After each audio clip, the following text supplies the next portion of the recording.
Gloria's hands were still raised when the officer pulled her ID from her bag, and for 3 seconds that stretched like hours, he just stared at it, his jaw going slack, his partner's radio suddenly silent, the store manager who'd called them backing away like she just realized she'd made a career-ending mistake. The name on that ID wasn't supposed to be possible, wasn't supposed to exist in this neighborhood, in this store, attached to a black woman they'd assumed was stealing. What he saw there would cost him more than his job. It would cost him everything he thought he knew about power. Gloria adjusted her black vest and bow tie, willing herself invisible. Her bank account showed $342. Her mother's medical bills totaled $67,000 and climbing. She'd sold everything, her laptop, her car, even her grandmother's diamond earrings. None of it made a dent. She moved between tables with practiced grace, eyes lowered, shoulders back. She'd learned to be invisible. To smile when someone snapped their fingers for champagne. To survive. Around her, the gala hummed with energy. Women in silk laughed behind manicured hands. Men in tuxedos discussed mergers like they were discussing the weather. The orchestra played. Couples danced. And Gloria served drinks to people who would never see her face. Then she felt it, that prickle on the back of her neck that told her someone was watching. She looked up. Gerald Brown stood 15 feet away, his eyes locked on hers.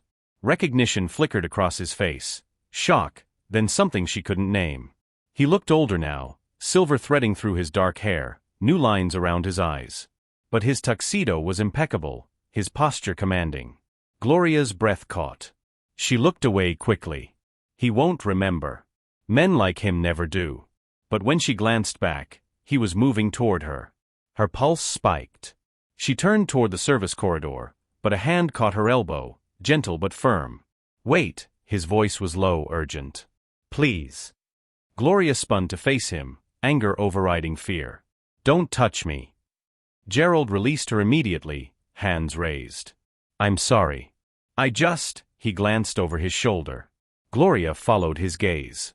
Across the ballroom stood a man in a charcoal suit with a woman on his arm, stunning blonde, draped in emerald silk. The woman was laughing, but there was something cruel in the tilt of her head. They both looked directly at Gerald. Gloria saw it then, the desperation in Gerald's eyes, the way his jaw clenched. He turned back to her. "I know you have every reason to hate me. I know what I did was unforgivable. But I need your help." "My help?" Gloria's laugh came out sharp and bitter. "You fired me in front of your entire staff. You humiliated me. And now you need my help." "Yes." He stepped closer. "I need you to pretend to be my wife. Just for tonight. Just in front of them." The tray nearly slipped from Gloria's hands. "What?" "That's Victor Lang, my business rival. The woman with him is Amelia Cross.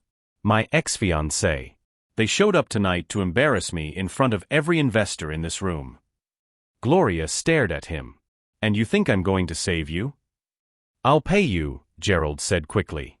"Your mother's medical bills, I can have them cleared by morning. $100,000. Whatever you need." Gloria's world tilted. Her mother's debts, gone. Rent, paid. Breathing room. She looked past Gerald to the couple. Amelia was beautiful in a way that made Gloria hyper-aware of her server's uniform, her exhaustion. Victor looked every inch the predator. And Gerald, the man who'd ruined her life, stood before her now, vulnerable in a way she'd never imagined. "Why me?" she asked. Gerald's expression softened. "Because 2 years ago, I wronged you. Because you deserved better. And because right now, you're the only person in this room who might understand what it's like to be desperate." Gloria thought about her mother in a hospital bed. About the collection notices. About dignity and survival and the razor-thin line between them. "If I do this," Gloria said slowly, "you pay my mother's bills. All of them. Tonight. Done. And you owe me more than money. You owe me an explanation." "I'll tell you everything," Gerald said. "I promise." Gloria looked at him, really looked. Saw desperation, yes. But also regret. Guilt that had been festering for 2 years. "Fine," she whispered. "But you'll owe me more than an apology when this is over." Relief washed across Gerald's face. He extended his arm. "Thank you." Gloria set her tray down and slipped her hand into the crook of his elbow. The fabric was soft beneath her fingers, expensive and foreign. Together, they turned toward the ballroom. Victor and Amelia watched them approach, their expressions shifting from smugness to confusion. Gerald's voice was steady, commanding, loud enough to carry, "Everyone, I'd like you to meet someone very important to me." He looked down at Gloria, and for a moment, something genuine flickered in his eyes. "My wife. Welcome back, my strong family and friend, to Mr. Crown Stories. If no one told you today, hear this: you are enough. You are worthy. You are the survivor who turned ashes into a cafe, debts into dreams, and a broken past into a second chance. I make these stories for hearts like yours, scarred by betrayal, yet brave enough to whisper maybe someday to love. If this touches you, click subscribe, say I am here, and tell me in the comments where you're watching from, because tomorrow, I'll bring another tale of redemption, and you don't want to miss it. Every word is for you. The one who learned grace is the hardest kind of strength. May your heart feel hope, your burdens grow lighter, and your future glow like warm cafe windows at dusk. Let's walk this road together, hand in hand, heart to heart. Now, let us begin. The ballroom erupted in whispers. Gloria felt every eye land on her like a physical weight. Her fingers tightened around Gerald's arm. This was insane. She was a waitress in a borrowed uniform, and he just called her his wife in front of 200 of the city's wealthiest people. But Gerald's hand covered hers, warm, steady, reassuring. "Darling," he said softly, "breathe." She did. Then she lifted her chin and smiled. Not her real smile, the one she'd perfected serving people who looked through her. Polite. Pleasant. Impenetrable. "Shall we?" she murmured. Together, they moved deeper into the ballroom. Victor Lang stepped forward first. Tall, confident, his smile sharp as broken glass. "Gerald. What a surprise. I had no idea you were married." "It's recent," Gerald replied easily. "We've been keeping it private." "How romantic." Victor's gaze slid to Gloria. "And you are?" Gloria extended her hand. "Gloria Brown. Lovely to meet you." Amelia's smile didn't reach her eyes. Gerald never mentioned he was seeing anyone. "He's very private," Gloria said smoothly. "We both are." Amelia's gaze raked over Gloria's uniform. "Are you working tonight?" The implication hung in the air. Before Gloria could respond, Gerald's hand settled at her back. Gloria was helping with a staffing issue. She has a background in hospitality management. It was a good lie. Smooth. Plausible. Victor's eyes narrowed. How hands-on. "I believe in hard work," Gloria said, meeting his gaze. "No matter where it takes place." Victor laughed. "Congratulations to you both." As they walked away, Amelia's parting words followed them. "We should have dinner sometime. Get to know each other better." The challenge was clear. The orchestra began a waltz. Gerald guided Gloria onto the dance floor. His hand found her waist, hers settled on his shoulder. "You were incredible," he said quietly. "Don't thank me yet," Gloria replied. "We still have to survive the rest of the night." A flash went off. Then another. Gloria's stomach dropped. "Press." "Yes." Gerald pulled her closer. "Smile. If this looks fake, it'll be in tomorrow's headlines." By morning, her face would be everywhere. Someone would recognize her. This wasn't one night anymore. This was spiraling into something impossible to contain. When the song ended, Gerald guided her toward the exit. Outside, cool air hit her like a slap. A black car waited. "My driver will take you home," Gerald said. "I can take the bus." "Gloria. Please." She moved toward the car, but Gerald caught her wrist. "Tomorrow. We need to talk. About 2 years ago. About what happens next." Gloria pulled free. "There is no next. Tonight was one night. The deal changed when that photographer took our picture." His eyes were serious. "By tomorrow, this will be everywhere." Her phone buzzed. A text from an unknown number, medical bills cleared. $67,000 paid in full.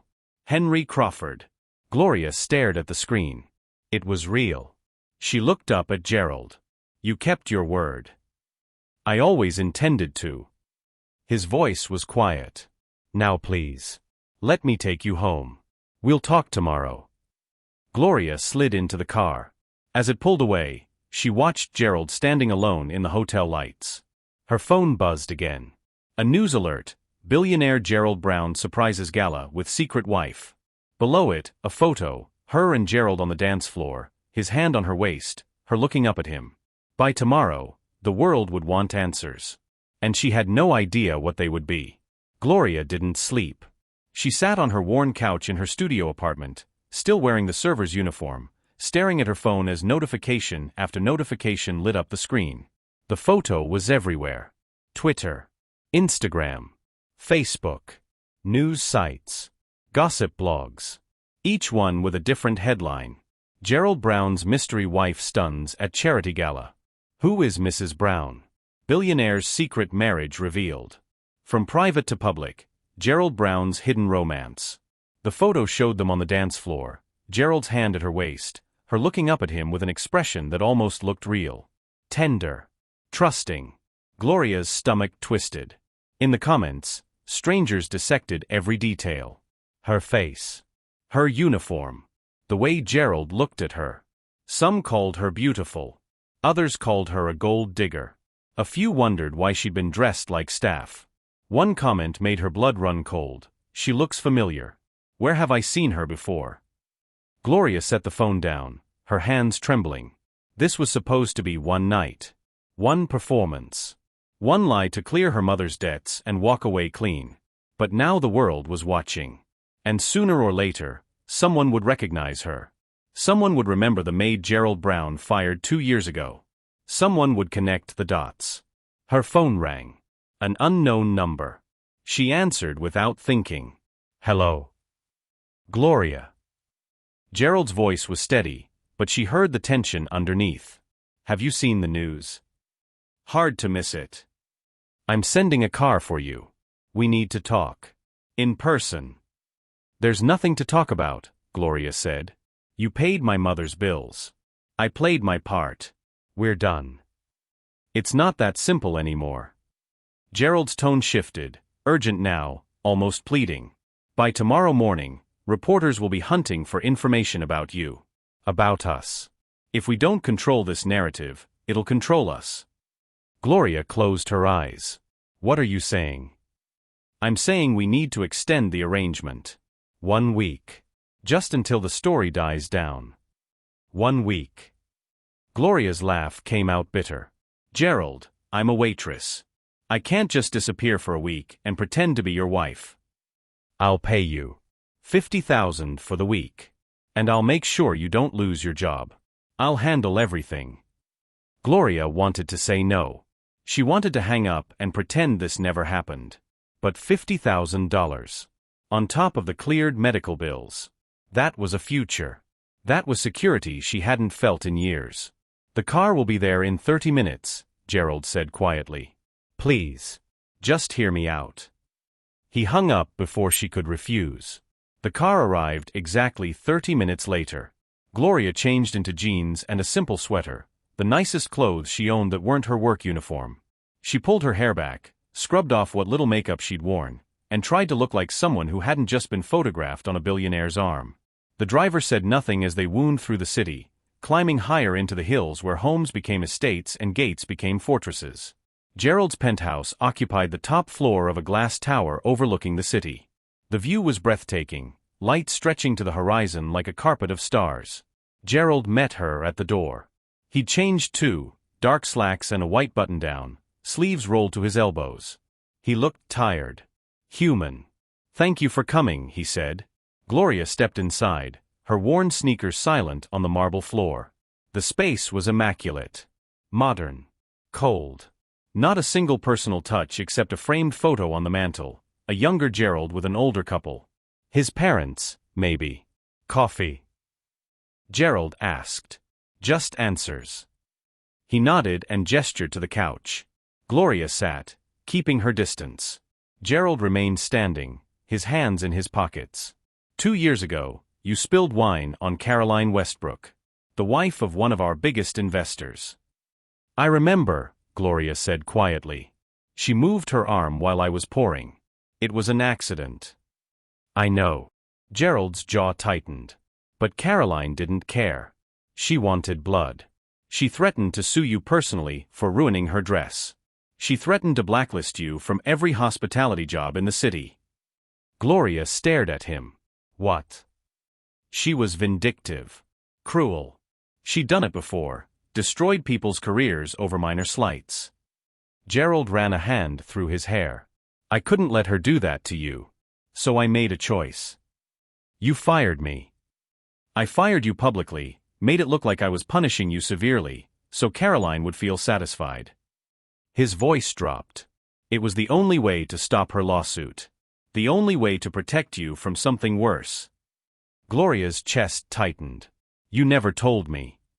I planned to rehire you quietly after a few weeks, once Caroline moved on. But by the time I tried. He met her eyes. You were gone. No forwarding address. No phone number. I looked for you, Gloria. 4 months. The words hung between them, heavy with regret. Gloria didn't know what to feel. Anger? Relief? Grief for the years she'd spent thinking she'd been disposable? You could have explained, she said finally.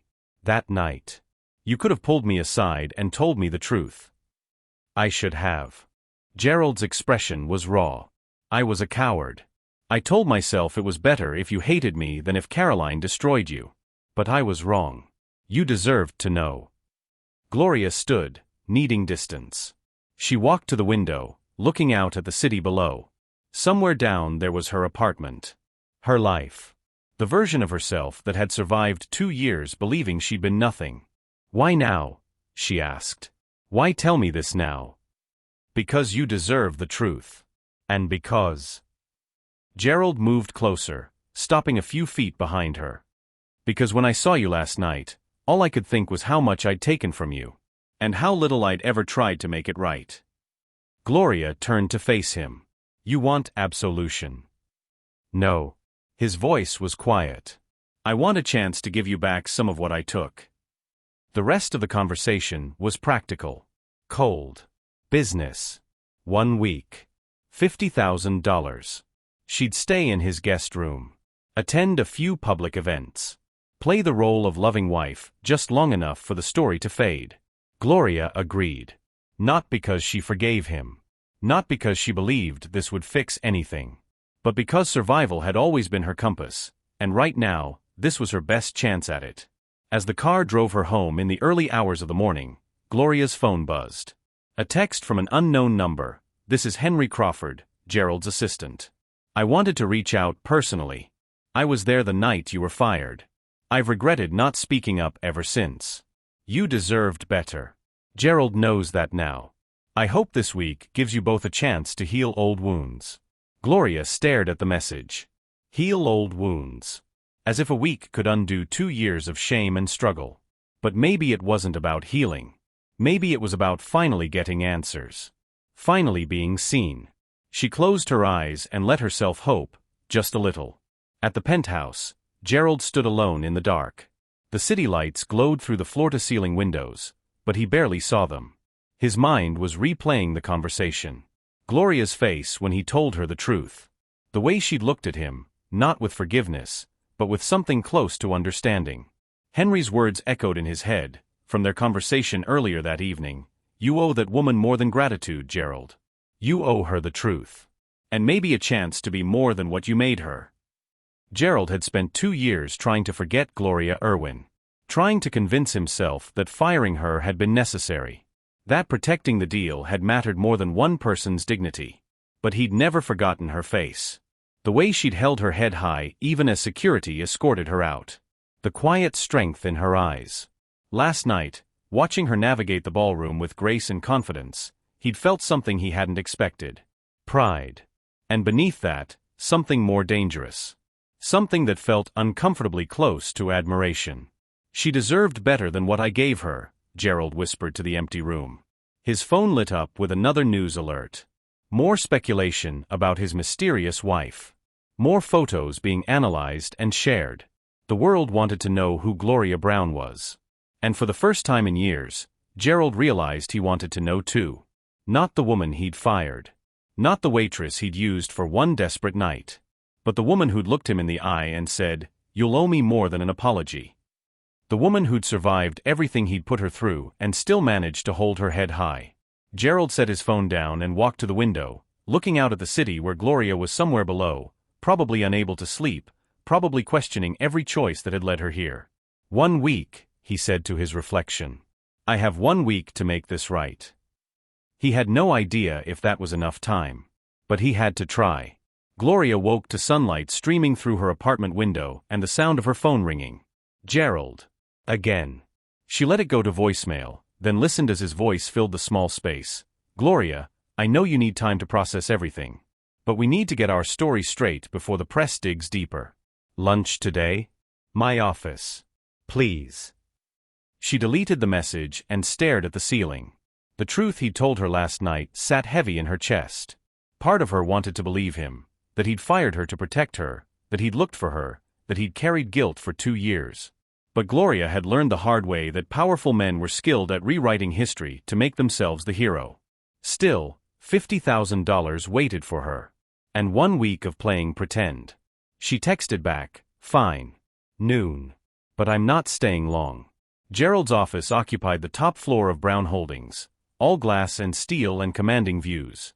His assistant Henry greeted her at the elevator, older, distinguished, with kind eyes that reminded her of her late father. Ms. Irwin, he said warmly.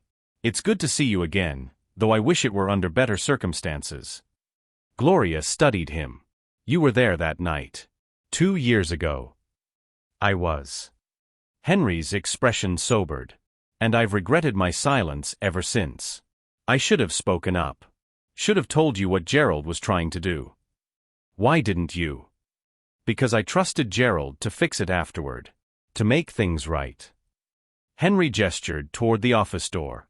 He's been looking for you ever since you disappeared. That much is true. Gloria wanted to ask more, but the door opened and Gerald appeared, looking crisp in a navy suit despite the exhaustion in his eyes. Gloria. Thank you for coming. She followed him inside. The office was exactly what she expected. Expensive furniture, awards on shelves, floor-to-ceiling windows overlooking the city. A shrine to success built on decisions that crushed people like her. Sit please, Gerald said, gesturing to the leather couch. Gloria remained standing. You said we needed to talk. So talk. Gerald loosened his tie, a crack in his polished exterior. The press is already digging. I've had 3 calls this morning from reporters asking about you. About us. About how we met. What did you tell them? Nothing. Yet. He moved to his desk, pulled out a folder. But we need a story.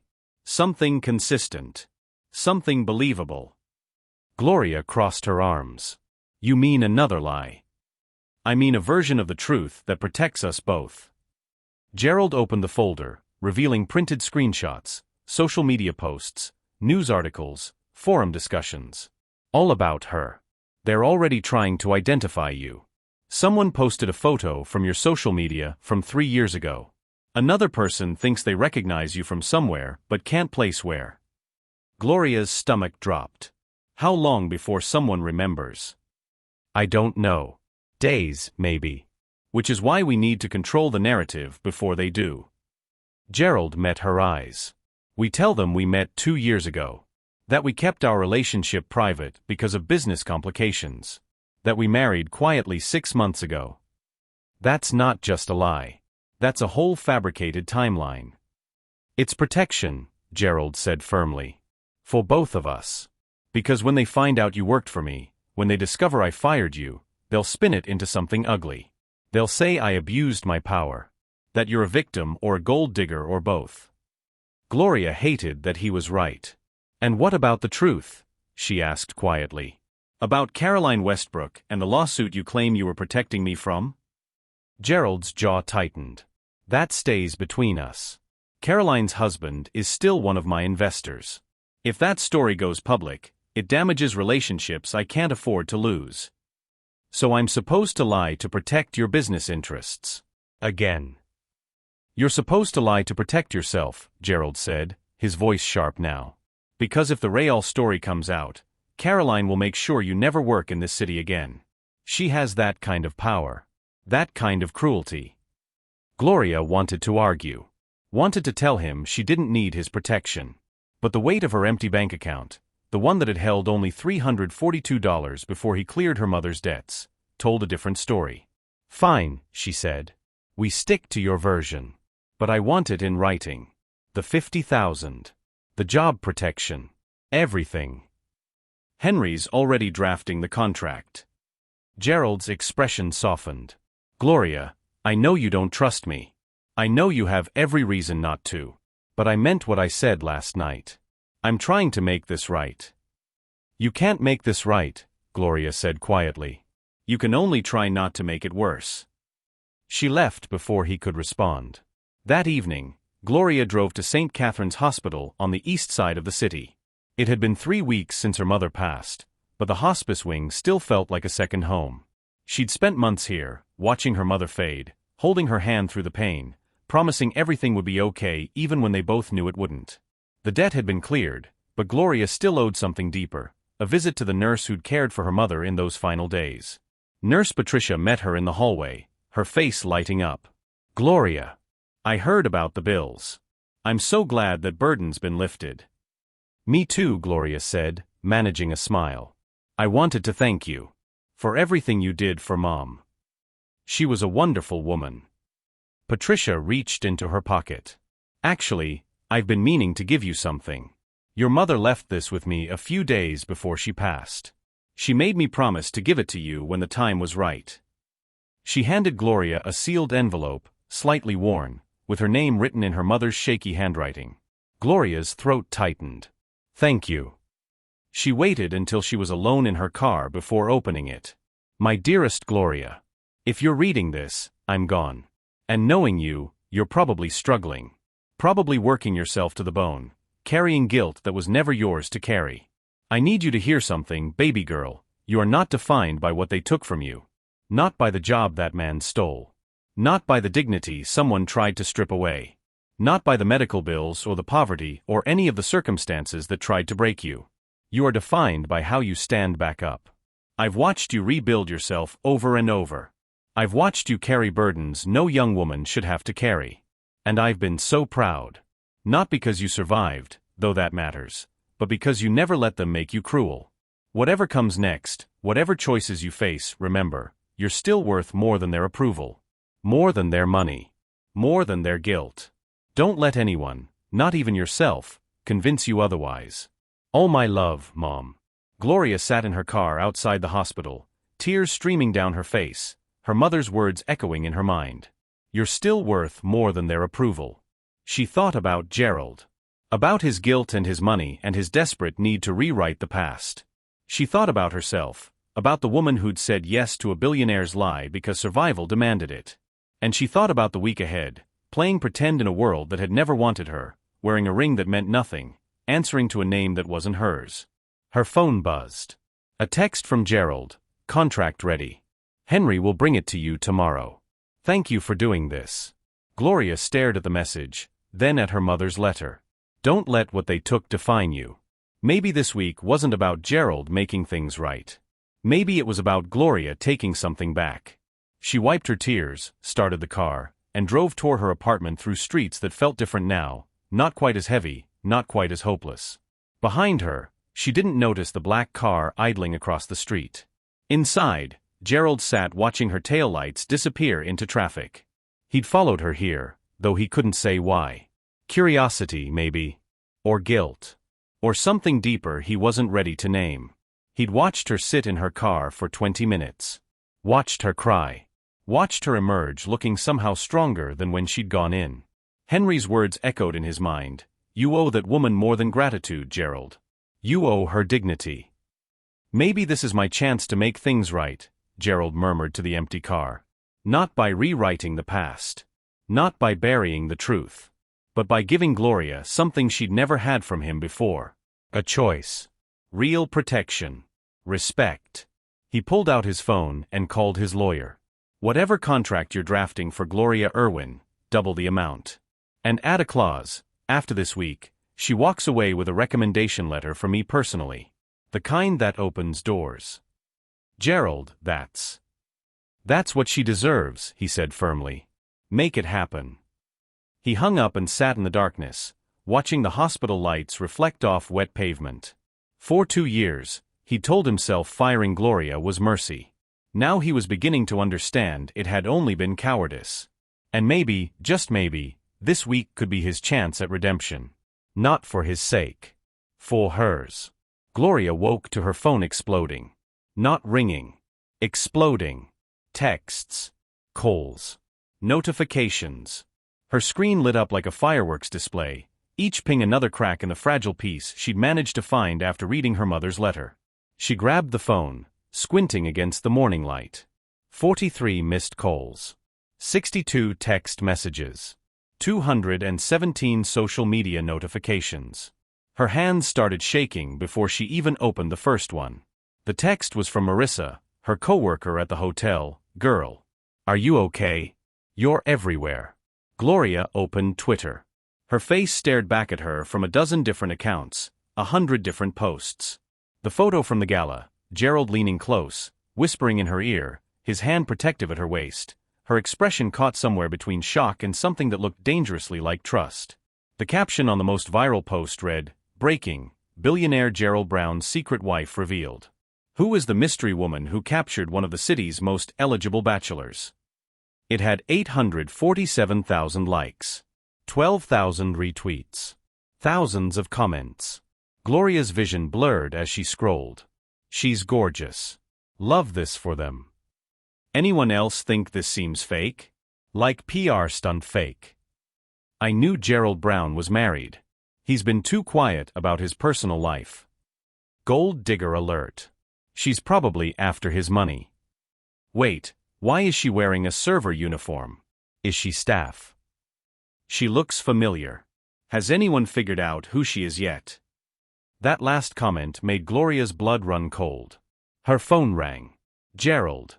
She answered, her voice hoarse. Have you seen? Yes. His tone was clipped, tense. Don't go outside. Don't answer your door. Don't talk to anyone. I'm sending security to your building right now. Security? Gerald, what? There are photographers camped outside your apartment. 3 news vans. They've been there since 6 a.m. Gloria ran to her window and carefully pulled back the curtain. Sure enough, a small crowd had gathered on the sidewalk below. People with cameras, with microphones, with hungry expressions. Oh my God. I'm coming to get you, Gerald said. Pack a bag. Enough for a week. You can't stay there. A week? Gerald, we agreed on appearances at a few events, not. The board called an emergency meeting. His voice dropped. They want to meet my wife. Today. If I can't produce you, they'll assume I lied, and I'll lose their confidence. The company's stock is already fluctuating based on speculation about my personal life. Gloria closed the curtain, her mind racing. This is insane. I know. And I'm sorry. But Gloria, he paused. I need you. For the whole week. Just like we discussed. That was before my face was plastered across every social media platform in the country. I'll double the payment. $100,000 for the week. Gloria's breath caught. $100,000. The number echoed in her head, impossible and tempting. My mother's debts are already cleared, she said carefully. Then consider it payment for your time. Your trouble. Your. Gerald's voice softened. Your sacrifice. Gloria sank onto her couch, still staring at her phone where notifications continued to flood in. Comments dissecting her appearance, her background, her worth. You're still worth more than their approval, her mother's letter had said. But right now their approval or lack of it was the only thing standing between her and total exposure. I have conditions, Gloria said finally. Name them. First, you get me a new phone number. I can't deal with this. She gestured at the screen even though he couldn't see it. Done. Second, when this is over, I walk away clean. No lingering questions. No media following me. You make sure I disappear from this story completely. I'll have my PR team handle it. You'll vanish like you were never there. Gloria closed her eyes. Third, and this is non-negotiable, this time, I walk away on my own terms. Not when you decide. Not when it's convenient for you. When I say it's over. A pause. Then, agreed. And Gerald. Gloria's voice hardened. If you humiliate me again, if you throw me away like you did 2 years ago, no amount of money will stop me from telling everyone exactly what kind of man you really are. I understand, he said quietly. I won't. I promise. Gloria wasn't sure she believed him. But she'd learned to survive on uncertainty. Send your security. I'll pack. Within an hour, Gloria was in the back of Gerald's car, her small duffel bag on the seat beside her, watching her apartment building disappear in the rearview mirror. The photographers had swarmed when she emerged, shouting questions she didn't answer. Mrs. Brown. How long have you been married? Is it true you met at a charity event? What do you do for a living? Are you pregnant? That last question had made her stomach twist. Gerald sat across from her in the car, typing rapidly on his phone, his jaw tight with tension. My PR team is drafting a statement, he said without looking up. We're confirming the marriage, keeping details private, requesting respect for our privacy. They won't respect anything, Gloria muttered. No. But it buys us time. He finally looked at her, and something in his expression softened. I'm sorry. I know this isn't what you signed up for. No one signs up for this, Gloria said, gesturing at her phone where notifications still poured in despite her turning off most of them. This is what happens when you lie to the world. We didn't lie, Gerald said carefully. We just didn't correct their assumptions. That's the definition of lying. He didn't argue. Instead, he handed her a folder. The contract. Updated with your conditions. Henry witnessed it. Everything we agreed to is in writing. Gloria opened it, scanning the legal language. $100,000. Privacy protection. Exit on her terms. A recommendation letter. An NDA protecting both of them. It was more than she dreamed of 2 days ago when she was serving champagne and dodging creditor calls. She signed it. Gerald's penthouse looked different in daylight, less cold, more lived in. Or maybe she was just seeing it through different eyes. Henry was waiting inside with coffee and a tablet showing the news coverage. It's trending worldwide, he said, not unkindly. You're the #1 search term in 17 countries. Gloria felt nauseous. The board meeting is at 3, Henry continued. They want to meet Gloria. Nothing formal, just confirmation that this is real. How do we make it look real? Gloria asked. Gerald and Henry exchanged a glance. You already did, Gerald said quietly. At the gala. The way you handled Victor and Amelia. The way you moved through that room like you belonged there. You were perfect. Something in his tone made Gloria look up sharply. He wasn't just grateful. There was something else in his eyes. Admiration, maybe. Or something more dangerous. I was acting, she said. So was I, Gerald replied.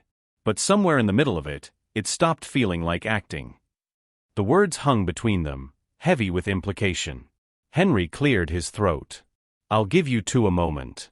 Gloria, your room is down the hall. First door on the left. Everything you need should be there. He left, and suddenly the space felt too small, too intimate. Gloria stood. I should unpack. Gloria. Gerald caught her wrist gently, the same way he had at the gala. Thank you. For doing this. For giving me a chance to make things right. She looked down at his hand on her wrist, then up at his face. He was close enough that she could see the exhaustion in his eyes, the silver threading through his hair at the temples, the vulnerability he usually kept hidden. You can't make things right, she said softly. You can only try not to make them worse. Then that's what I'll do. He released her wrist, and Gloria walked away, feeling his gaze follow her down the hall. That evening, after the board meeting, where Gloria had smiled and answered vague questions and played the role of devoted wife so convincingly even she almost believed it, she stood at the floor-to-ceiling windows of the guest room, looking out at the city lights. Her phone buzzed. The new one Gerald had given her, with only 3 contacts: Gerald, Henry, and her mother's hospice nurse. A text from Gerald: "You were incredible today." The board believed every word. "Thank you." Gloria didn't respond. Instead, she looked at her reflection in the window. This woman staring back, wearing borrowed silk pajamas in a billionaire's penthouse, her face recognized by millions, her life no longer entirely her own. Was this still her? Or had she become someone else the moment she agreed to this charade? Her mother's words echoed, "Don't let what they took define you." But what if she'd given it away willingly? What if survival meant losing yourself piece by piece? Another text: "I know you're not sleeping. Neither am I. For what it's worth, you belong in this world more than most people born into it." Gloria's chest tightened. She typed back, "I don't want to belong in this world. I just want to survive it." 3 dots appeared. Disappeared. Appeared again. Finally, "Maybe by the end of this week, you'll want both." Gloria set the phone down, her heart beating too fast. The fake marriage was becoming real in the public eye. But what terrified her more was the quiet glances they'd started sharing. The way his hand lingered when he helped her out of the car. The way she'd caught herself laughing at something he said and meaning it. The way pretending was starting to feel dangerously close to something else. The restaurant was the kind of place where silence cost more than noise. Crimson velvet chairs. Gold-trimmed plates. Waiters who moved like shadows. The private dining room overlooked the city through floor-to-ceiling windows, and the guest list read like a Forbes billionaire roundup. Gloria felt every eye on her the moment she walked in on Gerald's arm. She wore a dress he'd had delivered that afternoon, midnight blue silk that hugged her curves and fell to her ankles, elegant without being showy. Her hair was pulled back in a sleek bun. Diamond earrings, borrowed from some collection she'd never owned, caught the candlelight. She looked the part. She just had to survive playing it. "Remember," Gerald murmured as they approached the table, his hand warm at the small of her back, "you don't have to impress anyone. Just be yourself." "Myself wouldn't be here," Gloria whispered back. "Then be the woman you were at the gala. The one who made Amelia Cross forget how to smile." Despite herself, Gloria's lips quirked. That woman was terrified. That woman was magnificent. Gerald's voice dropped lower. "And she still is." Before Gloria could respond, they reached the table. 6 investors. 2 board members. And at the far end, wearing a smile sharp as a knife, Victor Lang. No Amelia tonight. Just Victor and his predatory confidence. Gerald. One of the investors, a silver-haired man named Richard Chun, stood to shake his hand. "And this must be the famous Mrs. Brown. We've been dying to meet you." Gloria extended her hand, her smile practiced and perfect. "Gloria. It's lovely to meet you, Mr. Chun." "Richard, please." His handshake was warm, genuine. "I have to say, Gerald's been keeping you quite the secret." "Some things are worth protecting," Gloria said smoothly. Gerald pulled out her chair, and they sat. Across the table, Victor watched them like a cat watching wounded prey. "Well," Victor said, his voice carrying across the table, "this is certainly unexpected. I had no idea Gerald was the marrying type. Especially not so quickly." The implication hung in the air. Suspiciously. Gerald's hand found Gloria's under the table, a silent warning or reassurance, she couldn't tell which. "When you meet the right person," Gloria said, meeting Victor's gaze directly, "timing becomes irrelevant." How romantic. Victor's smile didn't reach his eyes. "And what is it you do, Gloria? Besides being Gerald's wife, of course." The question was a trap. Everyone at this table knew wives of billionaires didn't usually do anything. "I work in hospitality," Gloria said, the lie Gerald had prepared sliding smoothly off her tongue. "Event management, primarily. I'm actually taking a brief sabbatical to focus on some personal projects." Hospitality. Victor leaned back, studying her. "Fascinating. And how did you and Gerald meet?" "At a charity gala," Gerald interjected. 2 years ago." 2 years. One of the board members, Margaret Winters, raised an eyebrow. "That's quite a long time to keep a relationship private." "We valued our privacy," Gloria said. "Still do, actually. But circumstances change." They certainly do. Victor's gaze flickered to Gerald. Especially when one's ex-fiancée starts dating a business rival. Funny how these things work out. The table went silent. Even the waiters seemed to pause mid-pour. Gerald's jaw tightened, but before he could respond, Gloria laughed. Light, unbothered, genuine. "I'm sorry," she said. "Are you implying my husband married me out of spite? That's either very insulting to him or very insulting to me. I can't decide which." A ripple of uncomfortable laughter moved around the table. Victor's smile tightened. "Not at all," he said. "I'm simply curious about the timing." "Curiosity is healthy," Gloria replied. "But assumption is dangerous. You know what they say, when you assume, you make an ass out of you and me." Richard Chun nearly choked on his wine. Margaret Winters hid a smile behind her napkin. Gerald's hand squeezed Gloria's under the table, and when she glanced at him, there was something in his eyes she'd never seen before. Pride. Genuine, unfiltered pride. The dinner continued, and Gloria found herself surprised by how easily she slipped into the role. When Richard asked about her thoughts on the tech industry, she drew on years of observing wealthy patrons at the hotel, years of reading articles while serving drinks, years of being invisible but always listening. "I think the real innovation isn't in the technology itself," she said, "but in making it accessible. There's no point in creating something brilliant if only the wealthy can afford it." "Spoken like someone who understands the real world," Margaret said approvingly. When another investor asked about her interests, Gloria talked about books, the ones she devoured during hospital waiting rooms, the ones she bought used from thrift stores. "Literature teaches empathy," she said. "It's hard to hate someone when you've walked in their shoes, even fictional ones."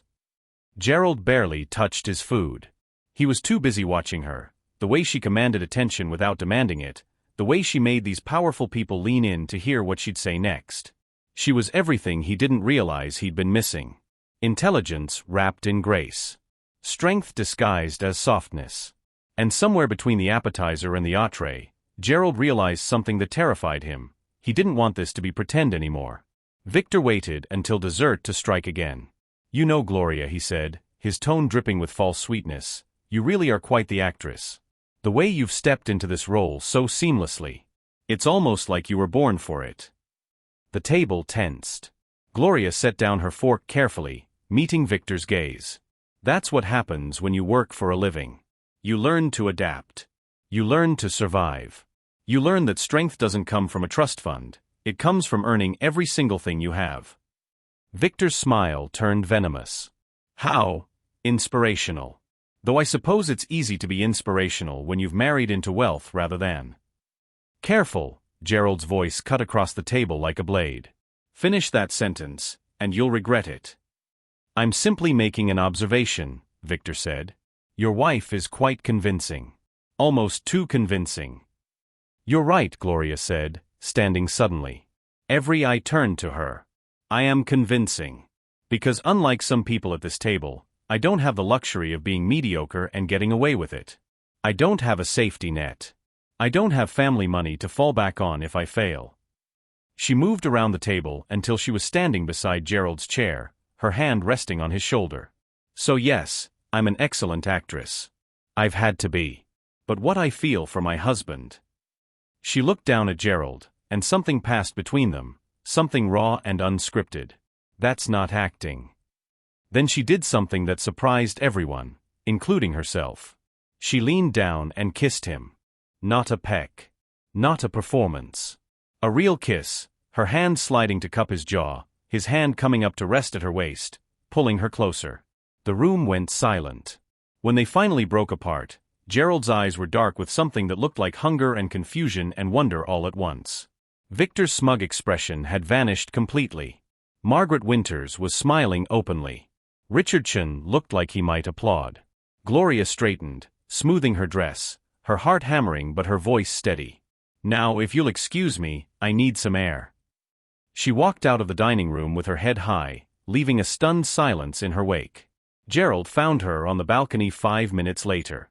The night air was cool, the city spread out below them like scattered diamonds. Gloria stood at the railing, her hands gripping the metal, her shoulders tight with tension. "That was," Gerald started. "Stupid," Gloria finished. "I know. I shouldn't have. Brilliant. Gerald stepped closer. That was brilliant. Victor looked like he'd swallowed glass. I couldn't let him talk about you like that. About us. Even if it's not real. Gloria. Gerald's voice was quiet, serious. He moved until he was standing beside her, close enough that she could feel his warmth. That kiss was for show, Gloria said quickly. To sell the story. To shut him up. No. Gerald turned her to face him, his hands gentle on her arms. It wasn't. Gloria's breath caught. Gerald. I know what a kiss for show feels like. I've done enough of them in my life. That. He stepped closer, his eyes searching hers. That wasn't for show. Then what was it? Gloria whispered. I don't know. His hand came up to cup her cheek, his thumb brushing across her skin. But I'd like to find out. For a moment they stood there, the city lights reflecting in their eyes, the pretend threatening to become something dangerously real. Then Gloria stepped back, her heart racing. We can't. This is a contract. A business arrangement. Is it? Gerald's voice was rough. Because it stopped feeling like business the moment you walked into that ballroom and saved me. I didn't save you. I was just desperate enough to agree to your plan. And now? Gerald asked. What are you now? Gloria didn't have an answer. Because somewhere between the lies and the performances and the quiet moments in between, something had shifted. She was still desperate. Still playing a role. Still counting down the days until she could walk away. But she was also terrified that when this week ended, walking away might be the hardest thing she'd ever done. We should go back inside, she said finally. They'll wonder where we went. Let them wonder. But Gerald stepped back, giving her space. For what it's worth, you were incredible tonight. You made every person in that room believe we're real. That's the problem, Gloria said softly. I'm starting to believe it too.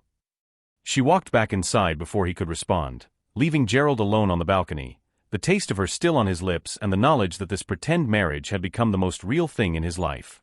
Gloria couldn't sleep. It was 3 a.m, and she stood in the guest room of Gerald's penthouse, staring at her reflection in the floor-to-ceiling windows. The city glowed below, never truly dark, never truly quiet. Like her mind. That kiss kept replaying.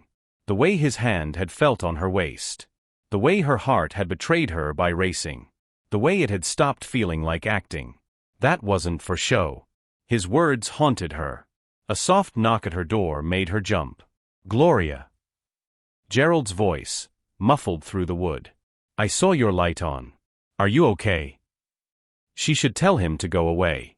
Should maintain the distance that kept this arrangement safe and businesslike. Instead, she opened the door. Gerald stood in the hallway wearing sweatpants and a t-shirt, the most casual she'd ever seen him.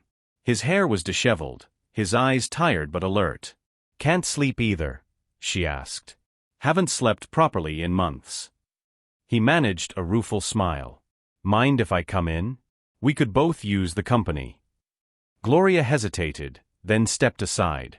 Gerald walked to the window, keeping a respectful distance. For a long moment, they stood in silence, two insomniacs watching a city that never rested. I grew up in this building, Gerald said finally. 3 floors down.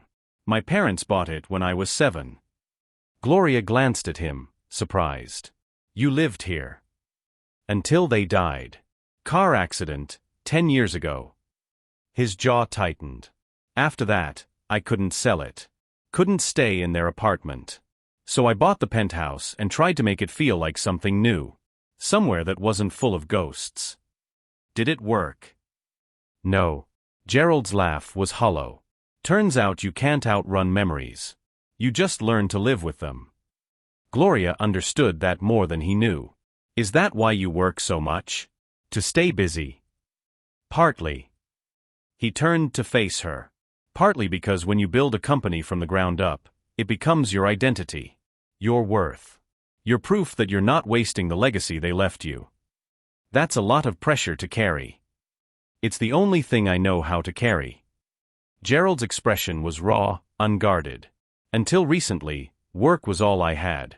Then Amelia left, and I realized I'd built an empire but forgotten to build a life. Gloria's chest tightened. She'd spent 2 years hating this man, believing he was cold and heartless. But standing here now, she saw something different. Loneliness. The kind that came from being surrounded by people but truly seen by none. "The photo," Gloria said quietly. "You mentioned you kept a photo from that night. The night you fired me." Gerald's expression shifted. Guilt, vulnerability, something deeper. "Wait here."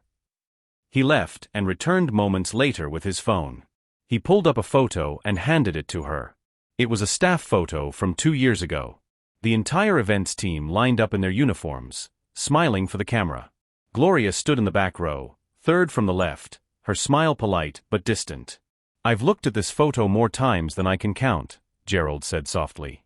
"All these faces, and yours was the only one I couldn't forget. The only one that haunted me." Gloria stared at her younger self. That woman had no idea what was coming. No idea her life was about to crumble. "Why?" she asked. "Why couldn't you forget me?" "Because of what I saw in your eyes that night." Gerald moved closer, his voice dropping. "When I fired you, you didn't cry. Didn't beg. You looked at me like I was exactly what you'd always expected powerful men to be. Disappointing. Cruel. And you were right." Gloria's throat tightened. "Gerald. I've spent 2 years trying to justify it. Telling myself I protected you. But the truth is, I took the coward's way out. I should have stood up to Caroline. Should have protected you publicly. Instead, I sacrificed your dignity for a business relationship." He set the phone down, his hands trembling slightly. "That's why I couldn't forget you. Because every time I looked at your face in that photo, I saw my own failure." Gloria didn't know what to say. The anger she'd carried for so long was still there, but it was softer now, complicated by understanding. "You're not a failure," she said finally. "You're just human. Flawed. Like all of us. That's more grace than I deserve." "Maybe." Gloria managed a small smile. "But my mother taught me that holding on to anger only hurts the person carrying it. So I'm trying to let go. Not for you. For me." Gerald looked at her like she'd just handed him something precious. "You're remarkable. You know that. I'm surviving. There's a difference." "No," Gerald said firmly. "You're thriving. Even when the world tried to break you, you held yourself together. That's not survival. That's strength." The word settled into Gloria's chest, warm and unexpected. 2 days later, they attended another charity event, smaller this time, more intimate. An art gallery opening where Gloria wore a cream dress and Gerald wore a suit that made him look both powerful and somehow vulnerable. They played their parts perfectly. Held hands. Laughed at the right moments. Posed for photos.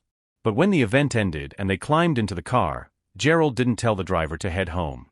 "Take us through the city," he said instead. "The long way." The driver nodded, and they pulled into traffic. Gloria looked at Gerald questioningly. "I don't want tonight to end yet," he admitted. "Is that okay?" Gloria nodded, surprised by how much she didn't want it to end either. They drove through empty streets, the city flowing past the windows like a living painting. The silence between them was comfortable now, no longer weighted with tension. "Can I tell you something?" Gerald asked, his voice quiet in the dim interior. "Yes." "I haven't felt like myself in years. Every interaction is calculated. Every word measured. Every smile strategic." He turned to look at her. "But with you, I don't feel like I'm performing." Gloria's breath caught. "Gerald. I know this is temporary. I know you'll walk away when the week ends. And you should. You deserve better than a man who failed you once already." His hand found hers in the darkness between them. "But right now, in this moment, I just want to be honest. For the first time in years, I feel like I can breathe." Gloria looked down at their joined hands. His was warm, solid, real. "I'm scared," she whispered. "Of what?" "Of this." She gestured between them. "Of forgetting this is pretend. Of letting myself believe something that can't be real. What if it could be?" Gerald's thumb traced circles on the back of her hand. What if we stopped pretending and just tried? Tried what? Being honest. Being real. His voice was rough with emotion. Gloria, I know I don't deserve a second chance. I know you have every reason to walk away and never look back. But these past few days with you have been the most real thing in my life in longer than I can remember. Gloria's eyes burned with unshed tears. We barely know each other. Then let's change that. Gerald shifted closer. No more performances. No more contracts. Just two people trying to figure out if what they feel is real. What do you feel? Gloria asked, her voice barely audible. Gerald was quiet for a long moment. Then, like I've been sleepwalking for 2 years, and you woke me up. The car glided through empty streets. City lights painted patterns across their faces. Gloria knew she should pull her hand away. Should remind him this was business. Should protect herself from the inevitable heartbreak. But her mother's letter echoed, don't let what they took define you. Maybe it was time to stop running from feeling. Stop protecting herself from risk. Stop surviving and start living. Okay, she whispered. Okay. Let's try. Being honest. Being real. Gloria squeezed his hand. But slowly. I'm not ready to trust completely. Not yet. I'll earn it, Gerald promised. However long it takes. They sat in comfortable silence as the car wound through the city, their hands still intertwined, both of them terrified and hopeful in equal measure. For the first time in years, Gerald didn't feel like he was performing.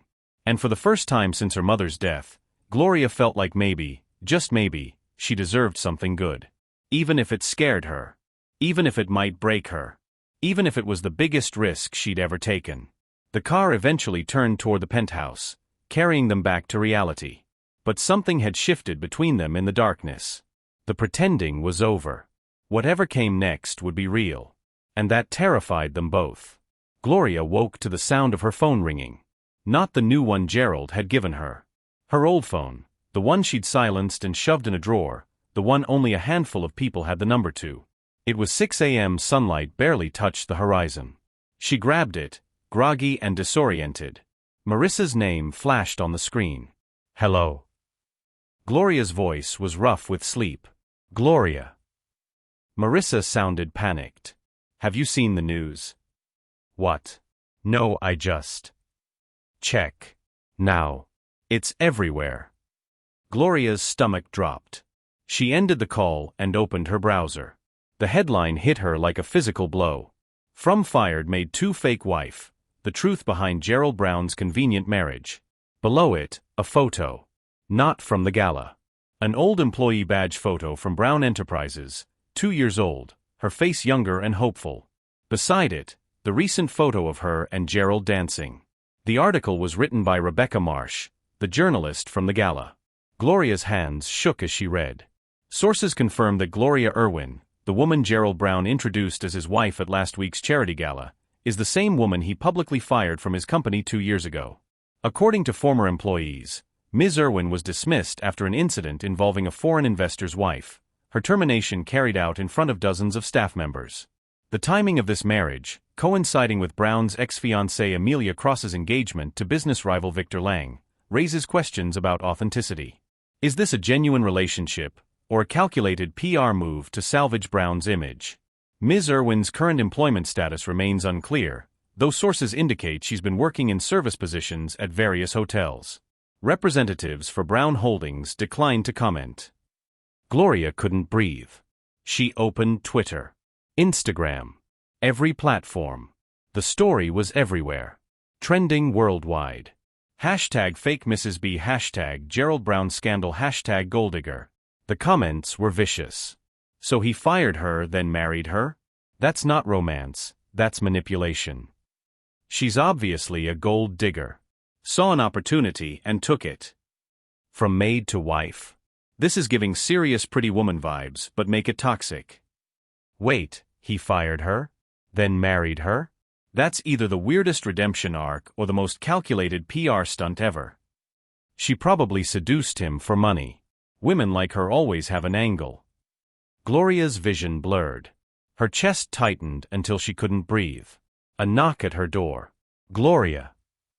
Gerald's voice, urgent. Gloria, open the door. She didn't move. Couldn't move. The door opened, he had a key, of course he did, and Gerald stood there, still in pajamas, his phone in hand, his face pale. "I'm so sorry," he said immediately. "I don't know how she found out. I'm calling my lawyers right now. We'll issue a statement. We'll get out." Gloria's voice was barely a whisper. "Gloria, please. Let me get out." The words tore from her throat, raw and broken. Gerald flinched but didn't leave. "Let me fix this." "Fix this?" Gloria laughed, the sound hollow and bitter. "You can't fix this. They know. The entire world knows that I'm the waitress you fired. That this is all fake. That I'm just another transaction for you. That's not true. Isn't it?" Gloria stood, anger flooding through her veins, hot and clarifying. "You needed someone to play your wife. You found the most desperate, most vulnerable person you could. Someone with nothing to lose. Someone you'd already thrown away once. I didn't throw you away. You humiliated me." Gloria's voice broke. 2 years ago, you destroyed my career in front of everyone. And now you've done it again. Only this time, it's not just a room full of people. It's the entire world. Gerald stepped toward her, his hands raised. "I will fix this. I'll hold a press conference. I'll tell them the truth about Caroline, about why I fired you. And make yourself the hero." Gloria's laugh was sharp. "The noble billionaire who sacrificed a woman's dignity to protect her? That's the story you want to tell. It's the truth. The truth is you used me. Again."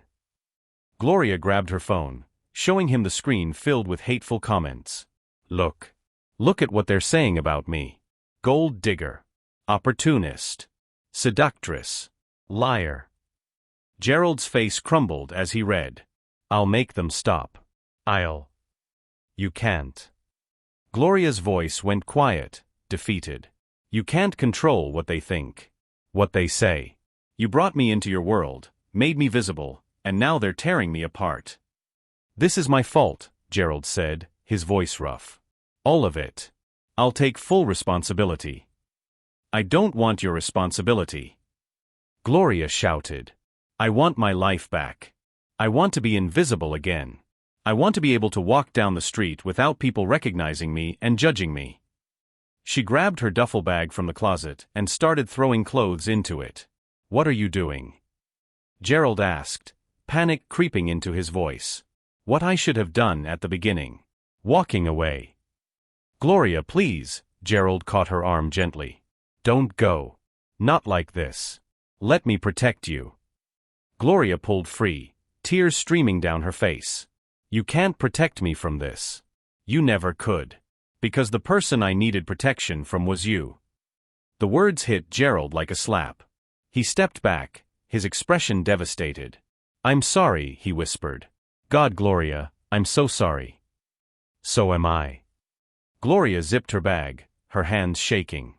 "I'm sorry I believed this could be anything other than what it was. A business arrangement. A transaction. Another way for you to use people to get what you want. It wasn't like that." "Then what was it?" Gloria turned to face him, her eyes red and swollen. "What were we doing, Gerald?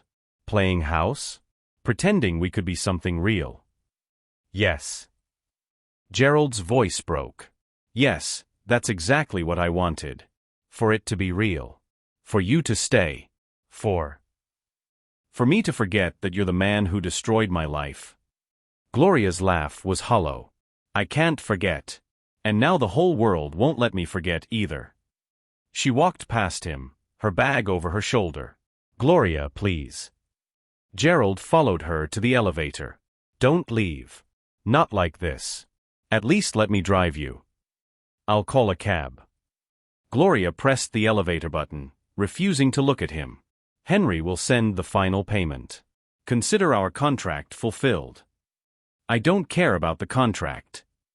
The elevator doors opened. Gloria stepped inside.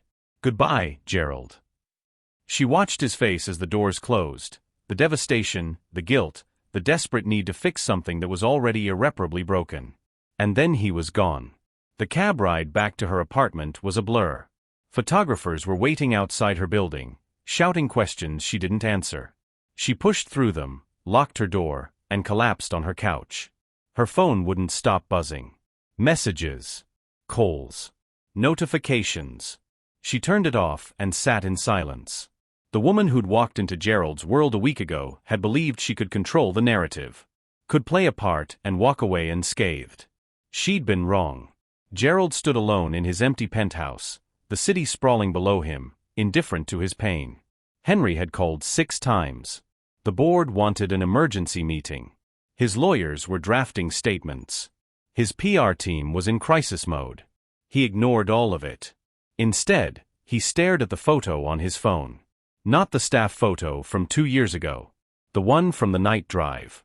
Gloria's face illuminated by passing streetlights, her hand in his, her expression soft and unguarded in a way he'd never seen before.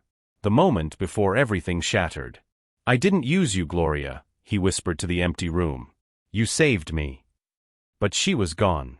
And he didn't know if she'd ever believe him. He pulled up his contacts and called his head of PR. "Get me a press conference," he said, his voice steady despite the storm raging inside him. "Tomorrow. I'm telling the truth. All of it." "Gerald, that's not advisable. The board." "I don't care about the board. I care about Gloria. And if the only way to protect her is to destroy myself, then that's what I'll do." He hung up and looked out at the city. Somewhere out there, Gloria was hurting. Alone. Believing she'd been used. He had one chance to prove her wrong. One chance to show her that what they'd shared was real. Even if it cost him everything. The press conference was scheduled for 2 p.m. at the Grandview Hotel. The same ballroom where it had all begun. Gloria watched the announcement on her phone from her apartment, still wearing the same clothes from yesterday, her eyes red and swollen from crying. Gerald Brown to address marriage scandal in live press conference. She should ignore it. Should delete every app, throw her phone in a drawer, and pretend none of this ever happened. But her finger hovered over the live stream link. "Don't," she told herself. "Don't give him the power to hurt you again." She clicked it anyway. The ballroom was packed. Reporters filled every seat, cameras lined the back wall, and the low murmur of speculation filled the air. Gerald stood at a podium, his suit impeccable, his expression calm. But Gloria could see the exhaustion in his eyes, the tension in his jaw. Henry stood to the side, his face grave. At exactly 2 p.m., the room fell silent. Gerald cleared his throat, his hands gripping the podium. "Thank you all for coming. I know there's been significant speculation about my personal life over the past week. Today, I'm here to tell you the truth. All of it." He paused, and Gloria held her breath. 2 years ago, I fired a woman named Gloria Irwin from my company. It happened publicly, in front of staff and guests, during a high-profile event. She had spilled wine on an investor's wife, an accident caused when the guest moved unexpectedly. But I dismissed her on the spot, coldly and without explanation. Cameras flashed. Reporters leaned forward. I told myself I was protecting her. The investor's wife, Caroline Westbrook, was threatening to sue Ms. Irwin personally, to blacklist her from a hospitality industry. I believed that by firing her publicly, I could satisfy Mrs. Westbrook's anger and prevent further damage. Gerald's voice wavered slightly. I was wrong. What I did wasn't protection, it was cowardice. I sacrificed Ms. Irwin's dignity to preserve a business relationship. I humiliated her to save a contract. And I justified it by telling myself it was for her own good. The room was silent except for the clicking of cameras. I spent 2 years trying to find her. To apologize. To explain. But she had vanished, and I didn't blame her. Why would she ever want to see me again? Gerald's hands tightened on the podium. Then last week, I saw her again. She was working as a server at a charity gala. And in a moment of desperation, when my ex-fiancé and business rival arrived to publicly humiliate me, I did something unconscionable. I asked Ms. Irwin to pretend to be my wife. Gasps rippled through the crowd. Whispers erupted. Gloria's hand covered her mouth as tears spilled down her cheeks. I offered her money. I offered to clear her mother's medical debts. And because she was desperate, because I'd already taken so much from her, she agreed. Gerald looked directly into the cameras. So yes, the marriage was initially an arrangement. A performance. A lie told to save my reputation. But what happened next? His voice broke. What happened next was real. He paused, collecting himself. Over the course of that week, I saw who Gloria Irwin truly is. Intelligent. Graceful. Strong in ways I never learned to be. She navigated my world with more dignity than people born into it. She stood up to people who tried to diminish her. She reminded me what it means to have integrity. Gerald's eyes glistened. And somewhere in the middle of pretending, I stopped acting. The feelings became real. The connection became real. She became the most important person in my life. A reporter shouted a question, but Gerald held up his hand. I know many of you will see this as manipulation. As a powerful man using a vulnerable woman. And in the beginning, you'd be right. But Gloria Irwin is nobody's victim.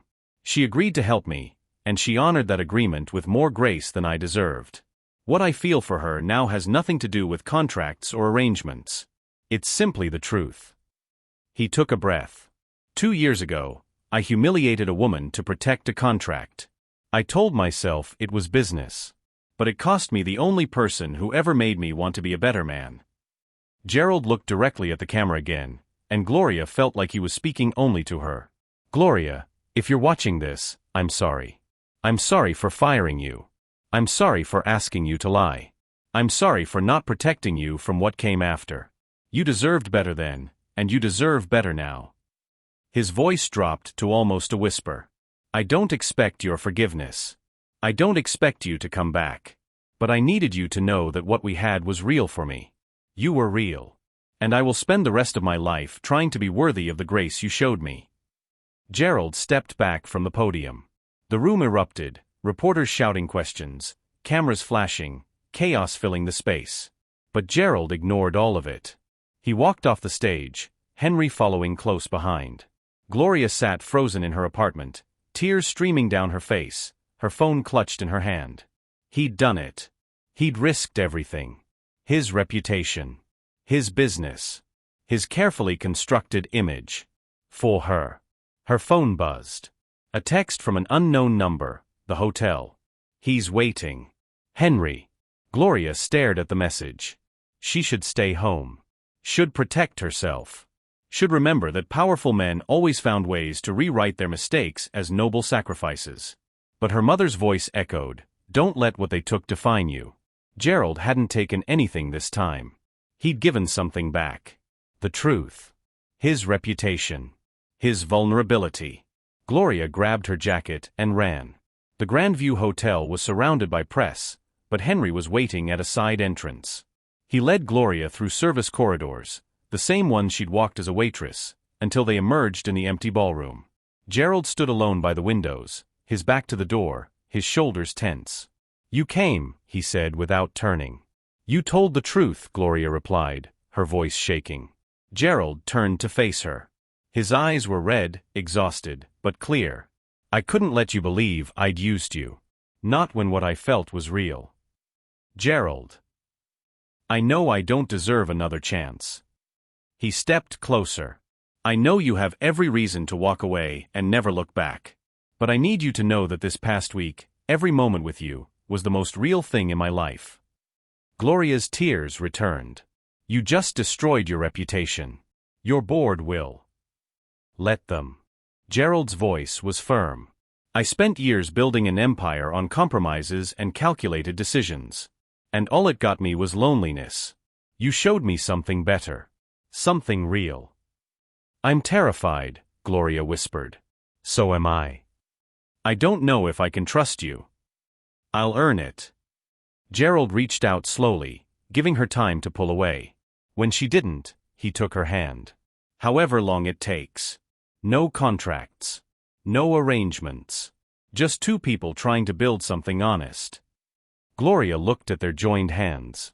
At the man who'd once destroyed her and now stood before her, vulnerable and honest. "I don't want to pretend anymore," she said. "Neither do I." Gerald's thumb traced circles on her hand. "I don't need you to pretend to be my wife, Gloria. But if you'd let me try for real. If you'd give me a chance to earn your trust, your respect, maybe someday your love.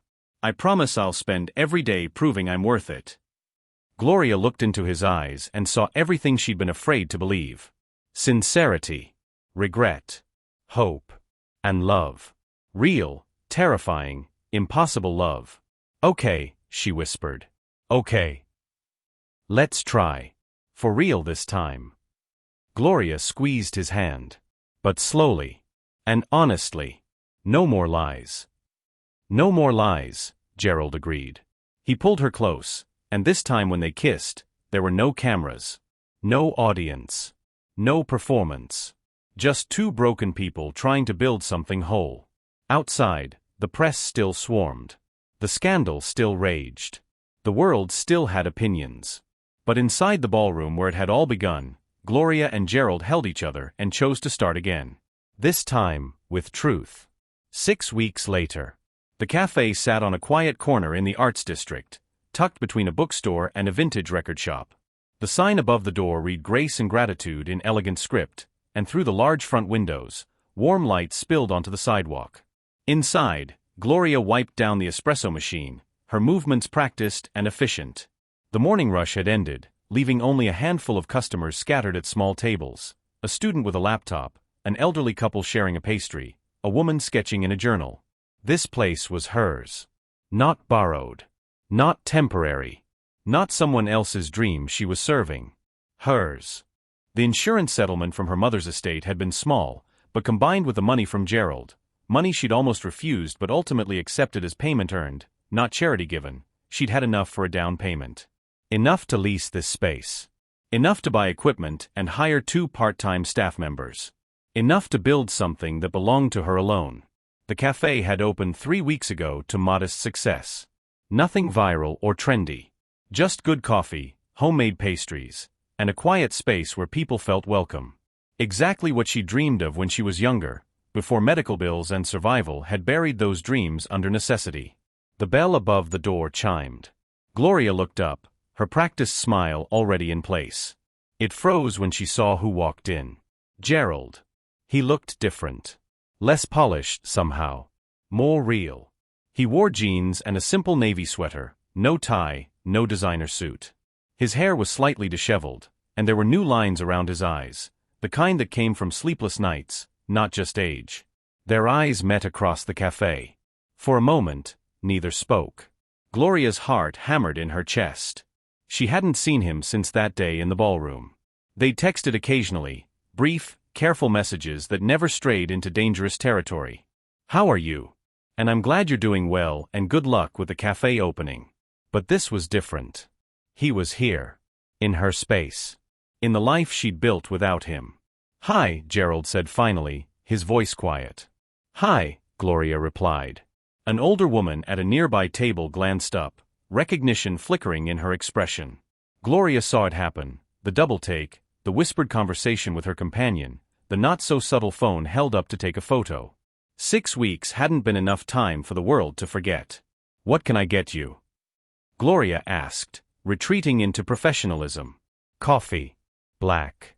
Whatever you recommend." Gloria nodded and turned to the espresso machine, grateful for something to do with her hands. She could feel his gaze on her back as she worked, could hear the soft murmur of customers recognizing him. But no one approached. No one asked for photos or autographs. Maybe they sensed this was something private. Something fragile.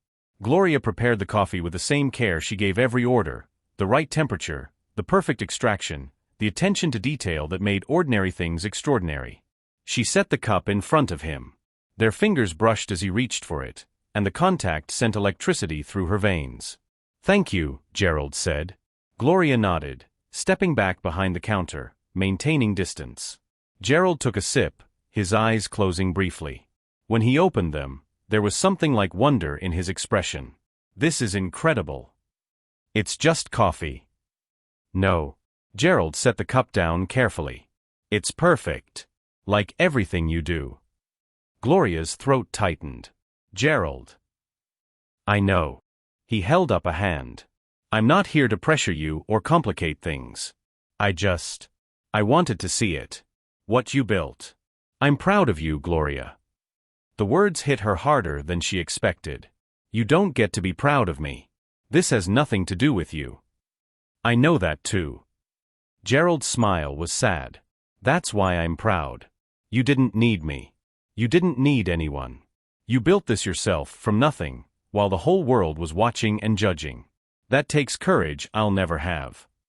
Gloria looked away, blinking back unexpected tears. How's the company? Recovering. Gerald took another sip of coffee. 3 board members resigned after the press conference. 2 major investors pulled out. Stock dropped 23% in a week. I'm sorry. I'm not. Gerald's voice was firm. Henry says we're attracting different investors now. People who value integrity over image. The company's smaller, but it's more honest. More real. That's good. It is. Gerald looked around the cafe, at the mismatched chairs, the local art on the walls, the chalkboard menu written in Gloria's careful handwriting. You created something beautiful here. It's small, Gloria said, suddenly self-conscious. It's perfect, Gerald corrected. It feels like you. Warm. Honest. Full of grace. They fell into silence, the cafe humming with quiet life around them. I should let you get back to work, Gerald said finally. He pulled out his wallet. It's on the house, Gloria said quickly. Gloria. Please. Just this once. Gerald nodded, tucking his wallet away. He stood, and Gloria felt something twist in her chest, the realization that he was leaving, that this might be the last time she saw him. Gerald, she said suddenly. He turned, hope flaring in his eyes. Yes. Gloria hesitated. Thank you. For the press conference. For telling the truth. For not making me the villain in your story. You were never the villain. Gerald's voice was soft. You were always the hero. I was just too blind to see it. He turned to leave, and Gloria's hand moved almost of its own accord, reaching across the counter. Wait. Gerald stopped. Gloria grabbed an envelope from beneath the register, one she'd been carrying for 2 weeks, unable to decide whether to send it or burn it. Here, she said, pressing it into his hand. I wrote this after the press conference. I couldn't decide if I should give it to you.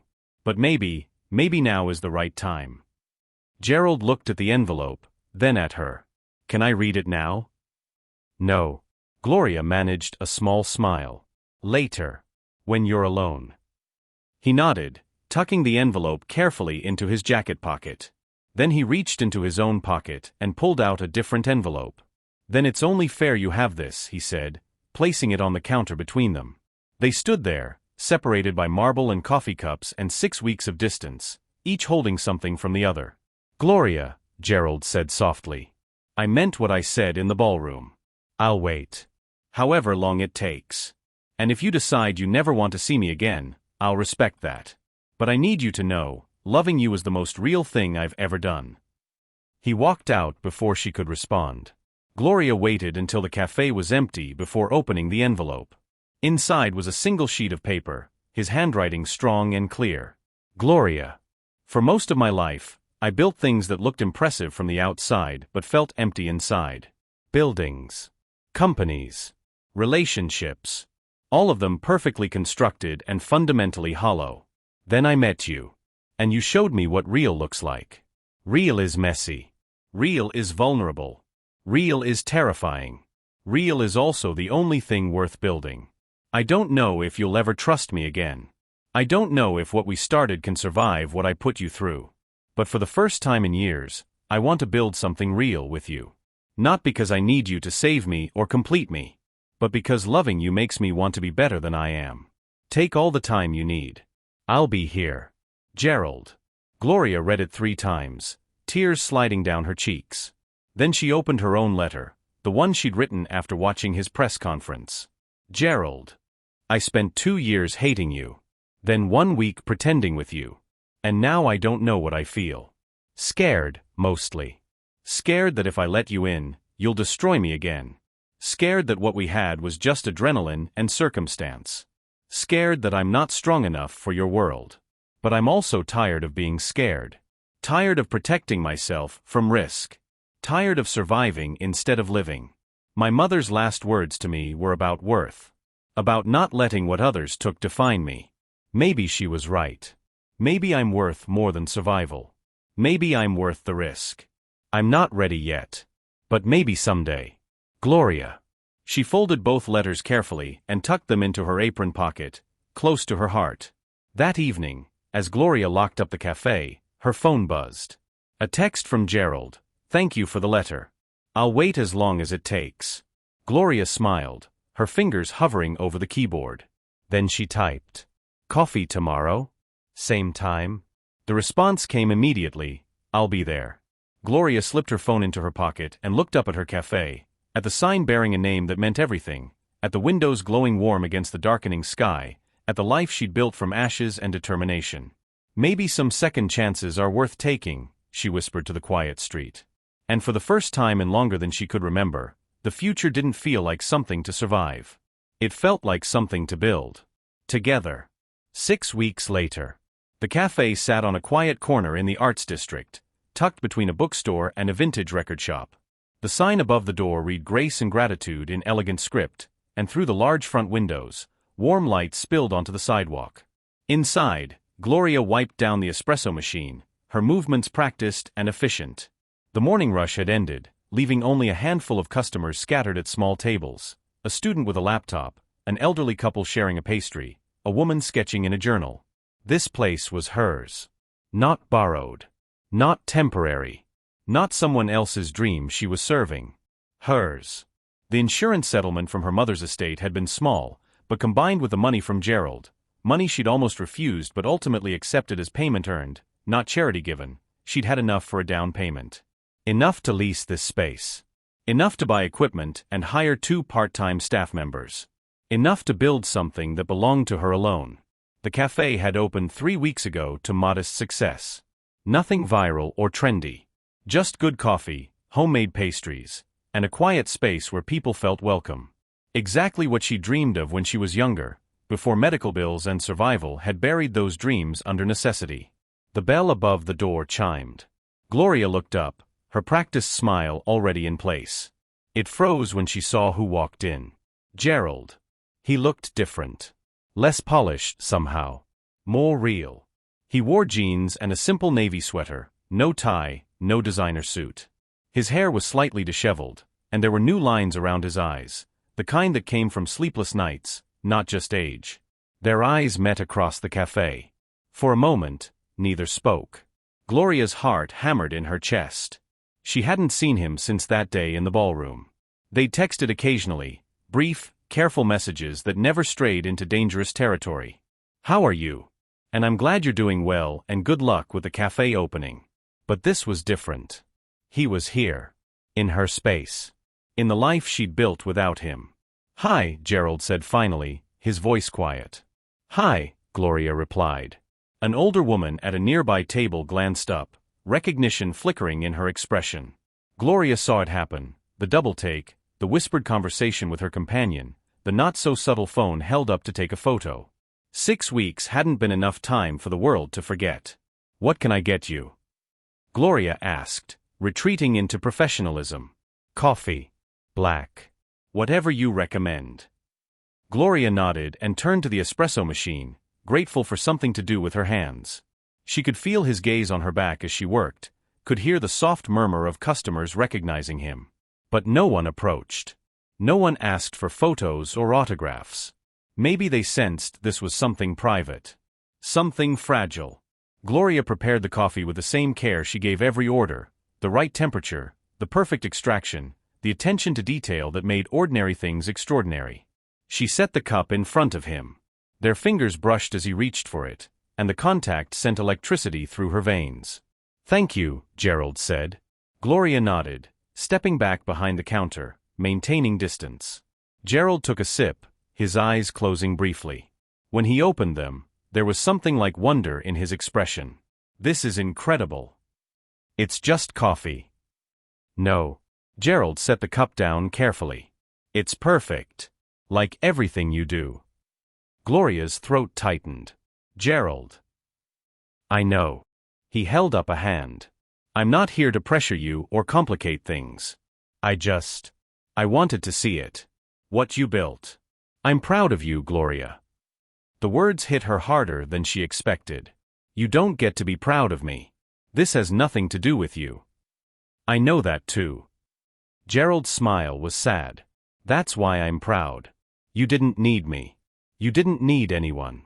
You built this yourself from nothing, while the whole world was watching and judging. That takes courage I'll never have. Gloria looked away, blinking back unexpected tears. How's the company? Recovering. Gerald took another sip of coffee. 3 board members resigned after the press conference. 2 major investors pulled out. Stock dropped 23% in a week.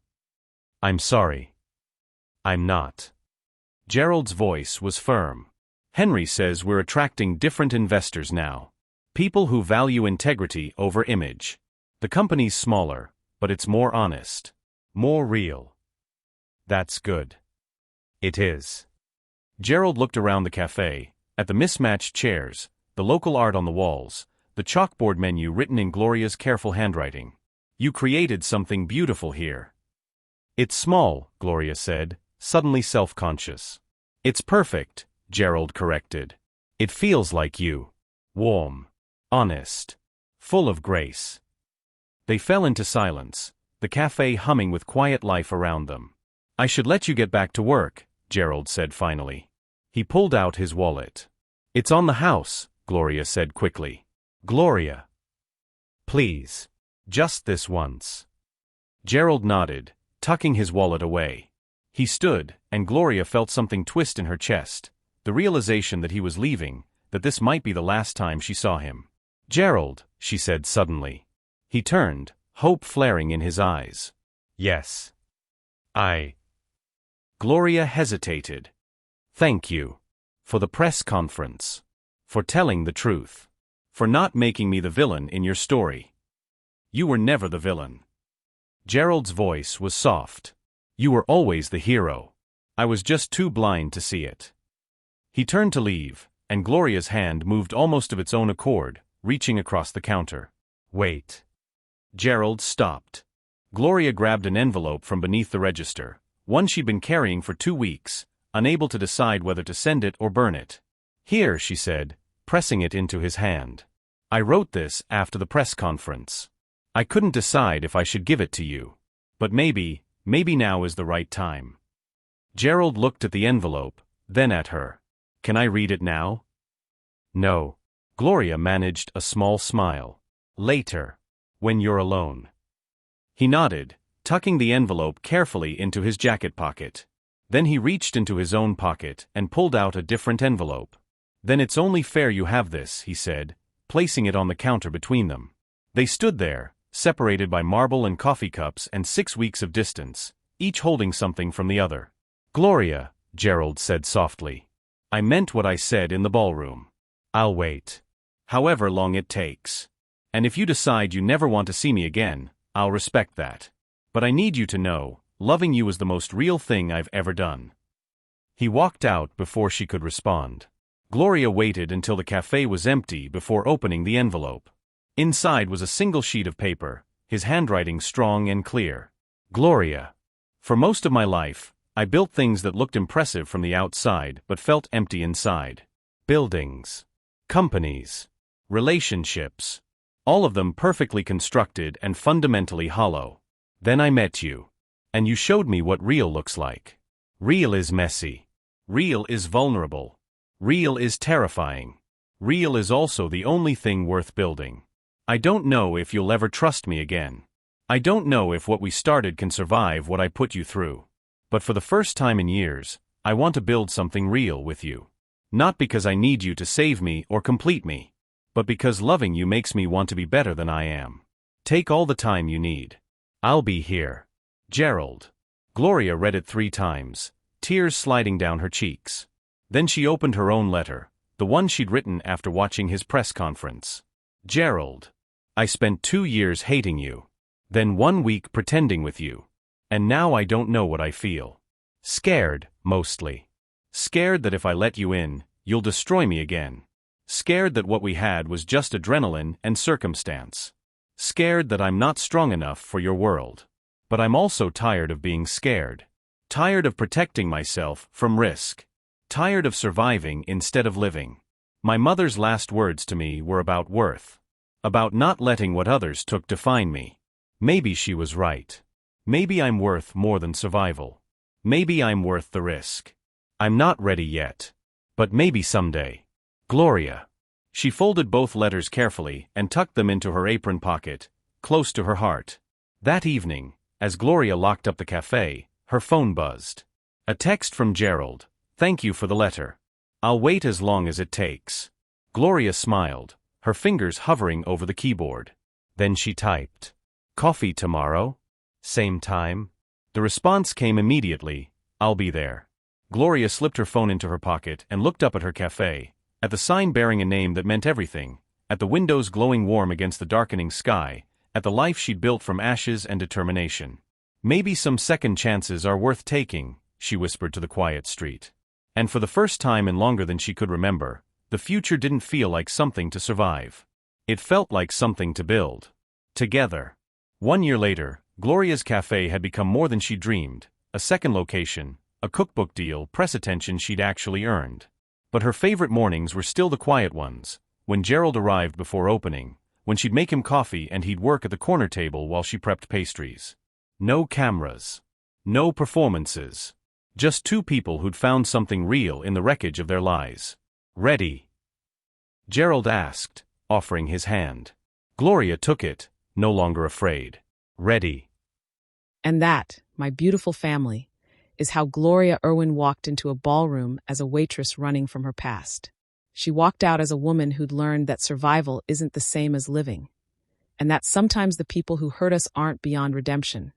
They're just waiting for someone brave enough to show them the way back. Second chances aren't given, they're built. One honest conversation, one vulnerable moment, one choice to stop running at a time. Grace isn't weakness. It's the hardest kind of strength. And maybe that's the real story here. Not about a billionaire and a waitress, but about two broken people who learned that the bravest thing you can do is let someone see the cracks and trust them not to break you further.